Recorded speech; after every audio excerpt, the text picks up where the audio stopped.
ਚੀਜ਼ ਆ ਜਾਂਦੇ ਜਾਂਦੇ ਦੱਸਦੇ ਜਾਈਏ, ਜਿਹੜਾ ਖਲੀਲ ਮੁਹੰਮਦ ਦਾ ਮਸਲਾ ਆ ਉਸ ਨੂੰ ਲੈ ਕੇ ਕੀ ਜਿਹੜਾ ਉਹ ਚੀਜ਼ ਚੱਲ ਰਹੀ ਆ।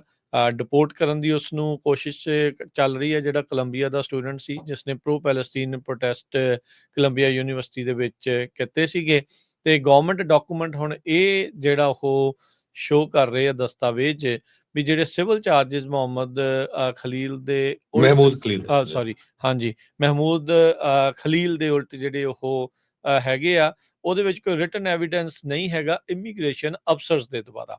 ਕਹਿੰਦੇ ਵੀ ਹੁਣ ਇਹ ਸਿੱਧਾ ਤੇ ਸਿੱਧਾ ਮਾਰਕੋ ਰੂਬੀਓ ਦੇ ਉੱਤੇ ਆ ਕੇ ਇਹ ਗੱਲ ਆਣ ਟਿਕੀ ਆ ਵੀ ਉਹ ਇਸ ਨੂੰ ਡਿਪੋਰਟ ਕਰਨਗੇ, ਇਹਦਾ ਗ੍ਰੀਨ ਕਾਰਡ ਵਾਪਸ ਲੈਣਗੇ ਜਾਂ ਕੀ ਇਸ ਦੇ ਵਿੱਚ ਕਰਨਾ ਆ। ਯਾਦ ਦਿਵਾਉਂਦੇ ਜਾਈਏ, ਕੱਲ ਪਰਸੋਂ ਮਾਰਕੋ ਰੂਬੀਓ ਹੋਣਾ ਦੇ ਅਜਿਹੇ ਬਿਆਨ ਆਏ ਆ ਜਿੱਥੋਂ ਉਹਨਾਂ ਨੇ ਇਹ ਆਖਿਆ ਆ, ਇਹ ਸੰਕੇਤ ਦਿੱਤੇ ਆ ਵੀ ਉਹ ਲੀਗਲ ਮਾਈਗ੍ਰੈਂਟਸ ਨੂੰ ਵੀ ਡਿਪੋਰਟ ਕਰ ਸਕਦੇ ਆ।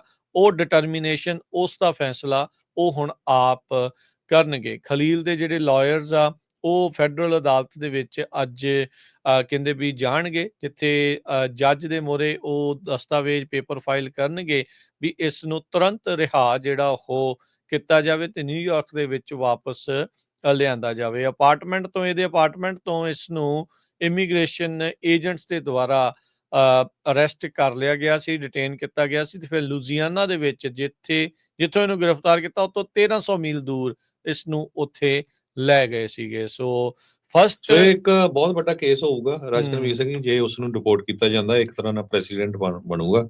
ਸੋ ਇਹ ਦੱਸਦੇ ਜਾਈਏ, ਖਲੀਲ ਮਹਿਮੂਦ ਜੋ ਹੈਗਾ ਆ ਉਹ ਗ੍ਰੀਨ ਕਾਰਡ ਹੋਲਡਰ ਆ ਤੇ ਉਸਦੀ ਜਿਹੜੀ ਵਾਈਫ ਆ ਉਹ ਅਮਰੀਕਨ ਸਿਟੀਜ਼ਨ ਹੈਗੀ ਤੇ ਵਾਈਫ 8 ਮਹੀਨਿਆਂ ਦੀ ਪ੍ਰੈਗਨੈਂਟ ਹੈਗੀ ਆ। ਸੋ ਅੱਜ ਟੌਮ ਹੋਮਨ ਉਹਨਾਂ ਨੇ ਕਿਹਾ ਵੀ ਨੈਸ਼ਨਲ ਸਿਕਿਉਰਿਟੀ ਥ੍ਰੈਟ ਹੈਗਾ।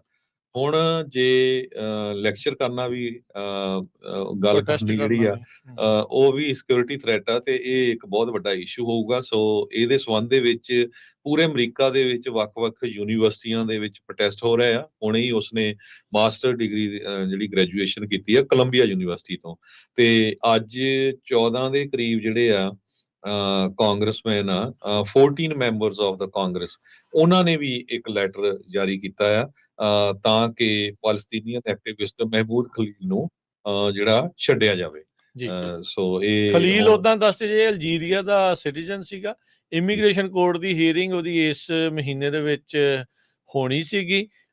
ਸੋ ਇਹ ਜਿਹੜੇ ਅਦਾਲਤੀ ਦਸਤਾਵੇਜ਼ ਦੱਸਦੇ ਆ ਵੀ ਜਿਹੜੇ ਇਮੀਗ੍ਰੇਸ਼ਨ ਅਫਸਰ ਨੇ ਕੋਈ ਵੀ ਰਿਟਨ ਐਵੀਡੈਂਸ ਨਹੀਂ ਦਿੱਤਾ ਵੀ ਇਸ ਨੂੰ ਡਿਪੋਰਟ ਕਰਨ ਦੇ ਲਈ। ਸਿਰਫ ਮਾਰਕੋ ਰੂਬੀਓ ਦੀ ਡਿਟਰਮੀਨੇਸ਼ਨ ਦੇ ਉੱਤੇ ਹੁਣ ਹੈਗਾ ਆ ਵੀ ਉਹਨਾਂ ਦੀ ਮਰਜ਼ੀ ਆ ਵੀ ਇਸ ਨੂੰ ਰੱਖਣਾ ਆ ਕਿ ਇਸ ਨੂੰ ਕੱਢਣਾ ਜਿਹੜਾ ਉਹ ਇਸ ਮੁਲਕ ਤੋਂ ਹੋਊਗਾ।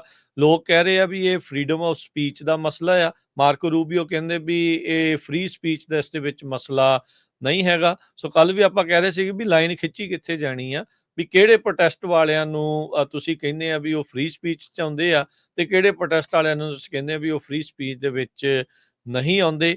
ਇਹ ਹੁਣ ਮਸਲਾ ਇੱਕ ਗੁੰਝਲਦਾਰ ਬਣਨ ਜਾ ਰਿਹਾ। ਸੋ ਜਿੱਦਾਂ ਤੁਸੀਂ ਕਿਹਾ ਵੀ ਜੇ ਪ੍ਰੈਸੀਡੈਂਟ ਸੈੱਟ ਹੋ ਜਾਂਦਾ ਆ, ਕੱਲ ਨੂੰ ਅਮਰੀਕਾ ਦੀ ਕਿਹਦੇ ਨਾਲ ਯਾਰੀ ਹੁੰਦੀ ਆ, ਕਿਹਦੇ ਨਾਲ ਨਫ਼ਰਤ ਹੁੰਦੀ ਆ, ਉਹਨਾਂ ਲੋਕਾਂ ਦੇ ਨਾਲ ਫਿਰ ਕੀ ਕੁਝ ਹੋਊਗਾ, ਇਹ ਇਦਾਂ ਦੀਆਂ ਜਿਹੜੀਆਂ ਉਦਾਹਰਨਾਂ ਦੇ ਕੇ ਫਿਰ ਅੱਗੇ ਕਾਰਵਾਈ ਜਿਹੜੀ ਉਹ ਪਵੇਗੀ।